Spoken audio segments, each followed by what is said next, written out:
Go.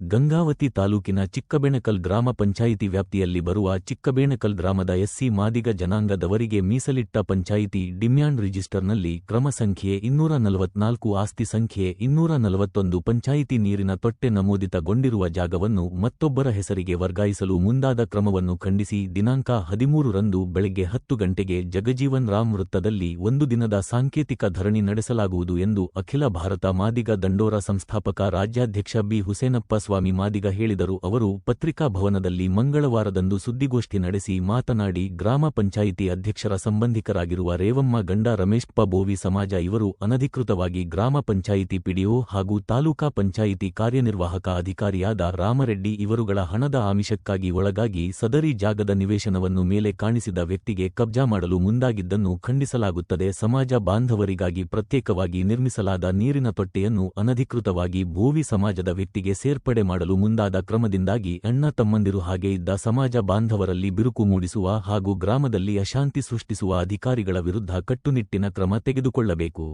ಈಗಾಗಲೇ shed ಸಹಿತ ನಿರ್ಮಾಣ ಮಾಡಲಾಗಿದ್ದು ಅದನ್ನು ತೆರವುಗೊಳಿಸಿ ಯಥಾಸ್ಥಿತಿ ಕಾಪಾಡಬೇಕೆಂದು ಧರಣಿಯಲ್ಲಿ ಗಂಗಾವತಿ ಹಾಗೂ ಕನಕಗಿರಿ ವಿಧಾನಸಭಾ ವ್ಯಾಪ್ತಿಯ ಎಲ್ಲಾ ಸಮಾಜ ಬಾಂಧವರು ಭಾಗವಹಿಸುವುದರ ಮೂಲಕ ಅಧಿಕಾರಿಗಳಿಗೆ ಎಚ್ಚರಿಸಿ ಮನವಿ ಪತ್ರ ಸಲ್ಲಿಸಲಾಗುವುದು ಎಂದು ಹೇಳಿದರು.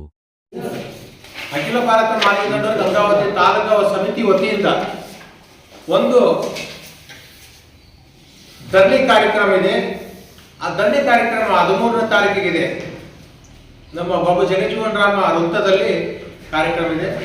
ಕಾರ್ಯಕ್ರಮ ಉದ್ದೇಶ ಏನಂತಂದ್ರೆ, ನಮ್ಮ ಚಿಕ್ಕ ಬೆಣಕಲ್ ಅಲ್ಲಿ ಮಾದಿಗರ ಸಮಾಜಕ್ಕಾಗಿ ಕಾದಿರಿಸ್ತಕ್ಕಂಥ ಈಗ ಅಲ್ಲಿ ಒಳ್ಳೆ ಒಂದು ಜಾಗ ಒಂದು ಕಡೆ ಆ ಜನಾಂಗಕ್ಕಾಗಿ ಬಟ್ಟೆ ಒಗಿಲಿಕ್ಕೆ, ಅದು ದೋಬೆ ಅಂತಾರೋ ಏನಂತಾರೋ ಒಗಿಲಿಕ್ಕೆ ಕಾದಿರಿಸ್ತಕ್ಕಂಥ ಜಾಗನ ಅದೇ ಗ್ರಾಮದವರು ಅಧ್ಯಕ್ಷ ಆದ ನಂತರ ಒಬ್ಬರು ಮೆಂಬರ್ ಆದ ನಂತರ ಅವ್ರ ಕುಟುಂಬಕ್ಕೂ ಮಾಡ್ಕೊತಿರ್ತಕ್ಕಂಥದ್ದು. ಎಸ್ಸಿ ಮಾದಿಗ ಮೂಲ ಆಸ್ತಿನ ಎಸ್ಸಿ ಬೋವಿ ಸಮಾಜದವರು ರಾತ್ರಿ ಬಂದು ಅಕ್ರಮವಾಗಿ ಅದನ್ನ ಕಬ್ಜಾ ಮಾಡಲಿಕ್ಕೆ ಅವರು ಮುಂದಾಗಿದ್ರು. ಅದನ್ನ ಖಂಡಿಸಿ ನಮ್ಮ ತಾಲೂಕ ಅಲ್ಲಿರ್ತಕ್ಕಂಥ ಗ್ರಾಮದ ಹಿರಿಯರಿಗೆ ಗಮನಕ್ಕೆ ತಂದಾಗ ಇದು ಮಾದಿಗ ಸಮಾಜಕ್ಕೆ ಸೇರ್ಬೇಕಾಗಿರ್ತಕ್ಕಂಥ ಜಾಗ ಅಂತಾನು ಪಂಚನಾಮೆ ಕೊಡ್ತಾರೆ. ಅಲ್ಲಿನ ಪಿಡಿಒ ಕೂಡ ಅದನ್ನ 2 ಸರಿ 3 ಸರಿ ನೋಟಿಸ್ ಕೊಡ್ತಾರೆ. ಆದ್ರೂ ಕಿತ್ತಂಗಿಲ್ಲ. ತಾಲೂಕು ಯುವ ಸಾಹೇಬರಿಗೆ ಕೂಡ ಬಂದು ಇದು ಈ ರೀತಿ ಆಗಿದೆ ಸರ್, ನೀವು ಬಂದು ಅದನ್ನ ಇರ್ತೈತೆ ನಮ್ಮ ಜಾಗ ನಮಗೆ ಕೊಡಿಸ್ರಿ, ಅವ್ರು ತೆರವುಗೊಳಿಸಿ ಅಂತಂದು ಇವರು ಹಲವಾರು ಸಲ ಹೇಳಿದ್ರು ಕೂಡ ತಾಲೂಕಾ ಯುವ ಸಾಹೇಬರು ನಮ್ಮ ಎತ್ತ ಗೌಡ ಅವರು ಬಹಳ ನಿರ್ಲಕ್ಷ್ಯದಿಂದ ಮತ್ತು ಪಿಡಿಒ ನಿರ್ಲಕ್ಷ್ಯದಿಂದ ಈ ಏನಪ್ಪ ಇದು ಒಂದು ಪ್ಲಾಟ್ ಅಂತಂದ್ರೆ ಈ ಭವಿಷ್ಯ ಆಗತ್ತಂದ್ರೆ ಎಸ್ಸಿ ಅಲ್ಲಿ ಜಗಳ ಆಡಿ ನಮ್ಮಷ್ಟಕ್ಕೆ ಬಂದು ರಾತ್ರಿ ಬಂದವರು ಫಸ್ಟ್ ನಮ್ಮ ನೋಂದಣಿ ಇರ್ತಕ್ಕಂಥದ್ದು ಗ್ರಾಮ ಪಂಚಾಯತ್ ಮತ್ತೆ ಅವ್ರ ಹೆಸರು ನೋಂದಣಿ ಮಾಡಿ ನಮ್ಮ ಜಾಗದಾಗ ಬಂದು ನಾಳೆ ಏನಾದ್ರು ಎಸ್ಸಿ ಬೋವಿ ಮತ್ತು ಮಾದಿಗ ಸಮಾಜ ಹೊಡೆದಾಡಿದ್ರೆ ಅಲ್ಲಿ ಒಂದು ಅನಾಹುತ ಆಗ್ತಕ್ಕಂಥ ಸಂಭವ ಇದೆ. ಆ ಅನಾಹುತ ಆಗಬಾರ್ದು.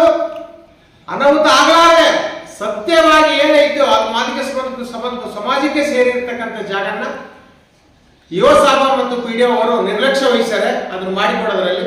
ಅದಕ್ಕೆ ಇವರಿಬ್ಬರನ್ನ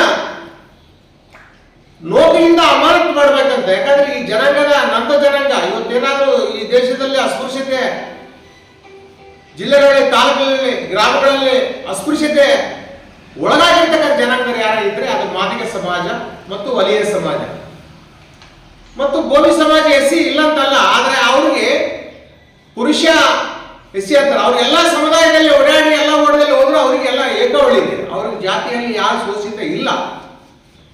ಅವರಿಗೆ ಇದ್ದಿದ್ದಾಸ್ತಿ ನಮಗೆ ಬೇಡ, ನಮ್ಮ ಆಸ್ತಿ ಯಾರು ಕಸ್ಕೊಳ್ಳೋದು ಬೇಡ, ಅಲ್ಲಿ ಜಗಳ ಆಗೋದು ಬೇಡ ಅಂತಂದು ಒಂದು ದಿನದ ಸಾಂಕೇತಿಕ ಧರಣಿ ಮುಖಾಂತರ ಮತ್ತು ಇನ್ನೂ ಹಲವಾರು ಬೇಡಿಕೆಗಳ ಮುಖಾಂತರ ಅಲ್ಲಿ ಒತ್ತಾಯ ಮಾಡೋ ಮುಖಾಂತರ ಇವರು ಅಧಿಕಾರಿಗಳ ನೌಕರಿಯಿಂದ ಅಮಾನತುಗೊಳಿಸಬೇಕಂದು ಒಂದು ದಿನದ ಧರಣಿ ಕಾರ್ಯಕ್ರಮ ಇದೆ. ಆ ಧರಣಿ ಕಾರ್ಯಕ್ರಮಕ್ಕೆ ಗಂಗಾವತಿ ತಾಲೂಕಿನ ಎಲ್ಲ ಗ್ರಾಮ ಪಂಚಾಯತಿಯ ನಮ್ಮ ಮಾದಿಗ ಸಮಾಜ ಸಂಬಂಧಪಟ್ಟಿರ್ತಕ್ಕಂಥವರು ಎಲ್ಲರೂ ಈ ಕಾರ್ಯಕ್ರಮಕ್ಕೆ ಬಂದು ಕಾರ್ಯಕ್ರಮವನ್ನು ಯಶಸ್ವಿಗೊಳಿಸಬೇಕು, ಭ್ರಷ್ಟ ಅಧಿಕಾರಿಗಳನ್ನ ಅಮಾನತುಗೊಳಿಸಬೇಕಂತ ನಮ್ಮ ಹೋರಾಟನ ಯಶಸ್ವಿ ಮಾಡಬೇಕು. ಯಾಕಂದ್ರೆ ಒಬ್ಬ ಅಧಿಕಾರಿ ವಿಳಂಬ ಮಾಡಿದ್ರೆ ಏನಾಗುತ್ತೆ ಅಂದ್ರೆ ಅಲ್ಲಿ ಜಗಳ ಆಗುತ್ತೆ, ಕಾರಣ ಆಗುತ್ತೆ, ಕೊಲೆಗಳು ಆಗ್ತವೆ, ಅಲ್ಲೇ ಆಗ್ತವೆ. ಒಬ್ಬ ಅಧಿಕಾರಿಗಳು ತಕ್ಷಣವೇ ಆ ಕ್ರಮ ಕೈಗೊಂಡ್ರೆ ಯಾವ ಸಮುದಾಯ ಮತ್ತೆ ಘರ್ಷಣೆ ಇಡಕ್ಕಿಲ್ಲ. ಆ ಕಾರಣಕ್ಕಾಗಿ ಆ ಒಂದು ಕಾರ್ಯಕ್ರಮಕ್ಕಾಗಿ ಇವತ್ತು ಪತ್ರಿಕೆಗೋಷ್ಠಿ ಮುಖಾಂತರ ಎಲ್ಲರಿಗೆ ನಾವು ಕರೆ ಮಾಡ್ತೀವಿ. ಇನ್ನು ಎಲ್ಲ ಹಳ್ಳಿಗಳಲ್ಲಿ ಏನು ಅಸ್ಪೃಶ್ಯತೆ ಇತ್ತು ಆ ಗ್ರಾಮಗಳಲ್ಲಿ ಇವತ್ತಿಗೆ ಅಸ್ಪೃಶ್ಯತೆ ಇದೆ. ಹೌದಪ್ಪ, ಇವತ್ತಿಗೆ ಅದೇ ಚಿಕ್ಕ ನಮ್ಮ ಬೆಳಕಲ್ಲಲ್ಲಿ ಅಸ್ಪೃಶ್ಯತೆ ಇದೆ. ಇಂಥವೆಲ್ಲ ಹೋಗ್ಲಾಡ್ಸೋದು ಯಾರ ಜವಾಬ್ದಾರಿ?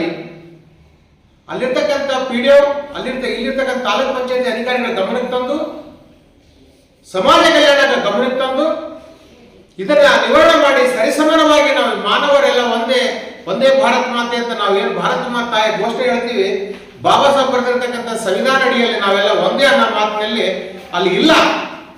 ನಾವೆಲ್ಲ ಒಂದೇ ಅಂತ ಸೌಲಭ್ಯಗಳು ತಿನ್ನಕ್ ಮಾತು ಇರ್ತಾರೆ. ಜಾತಿ ಸುಳ್ಳು ಹೇಳಿ, ಧರ್ಮ ಸುಳ್ಳು ಹೇಳಿ, ಇನ್ನೊಂದು ಸುಳ್ಳು ಹೇಳಿ ನಮ್ಮ ಆಸ್ತಿನ ಕಬಳಿಸ್ತಾರೆ, ನಮಗೆ ಅಲ್ಲಿ ಶೋಷಣೆ ಮಾಡ್ತಾರೆ. ಉದಾಹರಣೆ ಇತ್ತೀಚೆಗೆ ನಡೆದಂತ ಇಲ್ಲೇ ಜಂತಿಗಲ್ಲು ಐವತ್ತಿಗೆ ಚಿಕ್ಕ ಜಂತಿಗಲ್ಲಿನಲ್ಲಿ ಅಲ್ಲಿ ಮಹಿಳೆಯರಿಗೆ ಬಯಲಿಗೆ ಹೋಗ್ಲಿಕ್ಕೆ ಬಹಳ ಕಷ್ಟ ಆಗಿತ್ತು. ಅದು ಮೀಡಿಯಾ ಮುಖಾಂತರ ಬಂದು ಅದನ್ನ ಏನಪ್ಪ ಅಂದ್ರೆ ಮುಂದುವರಿಸಿದ್ದಾರೆ. ಅದಕ್ಕೂ ಸಂಬಂಧಪಟ್ಟಂತ ನಾವು ಅಧಿಕಾರಿಗಳು, ಜಿಲ್ಲಾಧಿಕಾರಿಗಳು ಕೂಡ ಏನಪ್ಪ ಅಂದ್ರೆ ಅದು ಬರೆದಿದ್ದೀವಿ. ಅವರು ಬರೇ ರೌಂಡ್ ಒಂದು ಇದನ್ನ ಕಟ್ಟಿ ಮುಗಿಸ್ಬಿಡ್ಬೇಕಂತ ಇದ್ರು. ಆ ತರ ದನಕರುಗಳು ಕಟ್ಟಂಗಲ್ಲ. ಏನು ಮಾನವ ಸಮಾಜ ಎಲ್ಲ ಹೆಣ್ಮಕ್ಳಿಗೆ ಏನು ಗೌರವ ಇರುತ್ತೆ, ಅದು ನಮ್ಮ ಸಮಾಜಕ್ಕೆ ಕೂಡ ಆ ರೀತಿ ಗೌರವ ಇರಬೇಕು. ಗೌರವಾದಂತ ಒಂದು ಬಾತ್ರೂಮ್ ಕಟ್ಟಬೇಕು. ಅದಕ್ಕೆ 24 ಲಕ್ಷ ರೂಪಾಯಿ ಮಂಜೂರಾಗಿದೆ. ಅದನ್ನು ಬಳಸಿ ಸಮಾಜಕ್ಕೆ ಅಭಿವೃದ್ಧಿ ಮಾಡಲಿಕ್ಕೆ ಹಿಂದೆ ನೋಡ್ತಾರ ಅಂತ ಜಿಲ್ಲಾಧಿಕಾರಿಗಳು ಮನವಿ ಪತ್ರ ಕೊಟ್ಟಿವಿ. ಆ ತರ ಎಲ್ಲೆಲ್ಲಿ ಗ್ರಾಮಗಳಲ್ಲಿ ನಮಗೆ ಶೋಷಣೆಗೊಳಪಟ್ಟಿವಿ, ಆ ಒಂದು ಶೋಷಣೆಗೊಳಪಟ್ಟಂತ ವಿಷಯಗಳನ್ನ ತಗೊಂಡು ಆ ಧರಣಿ ಮುಖಾಂತರ ನಾವು ನ್ಯಾಯ ತಗೊಳ್ತಕ್ಕಂಥ ಕೆಲಸ ಮಾಡ್ತೀವಿ. ಉದಾಹರಣೆ, ನೀವು ಆ ಗ್ರಾಮಕ್ಕೆ ಭೇಟಿ ಕೊಡ್ಬೋದು ಅಧಿಕಾರಿಗಳು. ನಮ್ಮ ಮಾದಿಗ ಸಮಾಜದಲ್ಲಿ ಒಂದು ಮನೆ ಇದ್ರೆ 5 ಸಂಸಾರಗಳು ಜೀವನ ಮಾಡಿದಂತ ಪರಿಸ್ಥಿತಿ ಬಂದಿದೆ. ನಮ್ಮ ಆಸ್ತಿನ ಯಾರ ಕಬಳಿಸೋದು, ನಮ್ಮ ಆಸ್ತಿನ ಯಾರೋ ಇದು ಮಾಡೋದು, ನಮ್ಮ ಹೆಸರು ಸಾಕಷ್ಟು ಬಳಸಿ ಕೂಡ ನಮಗೊಂದು 5-6 ಎಕರೆ ಜಮೀನು ಕೊಡ್ಸಕ್ಕಿಲ್ಲ ಇರಲಿಲ್ಲ ಅಂತ. ಬಟ್ ನಮ್ಮ ಹೆಸರು ಹಲವಾರು ಯೋಜನೆಗಳನ್ನು ಬಳಸ್ತಾರೆ.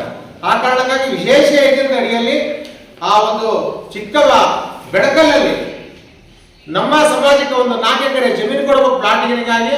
ಮತ್ತು ಈಗ ಯಾರು ಒತ್ತುವರಿ ಮಾಡ್ಯಾರ ಡೂಪ್ಲಿಕೇಟ್ ದಾಖಲೆಗಳನ್ನು ರೆಡಿ ಮಾಡಿಕೊಂಡು ಅವ್ರ ತೆರವುಗೊಳಿಸಿ ನಮ್ಮ ಆಸ್ತಿ ನಮಗೆ ಉಳಿಸ್ಕೊಡ್ಬೇಕಂತದ್ದು ಆ ಒಂದು ಧರಣಿ ಮುಖಾಂತರ ಒತ್ತಾಯ ಮಾಡ್ತೀವಿ.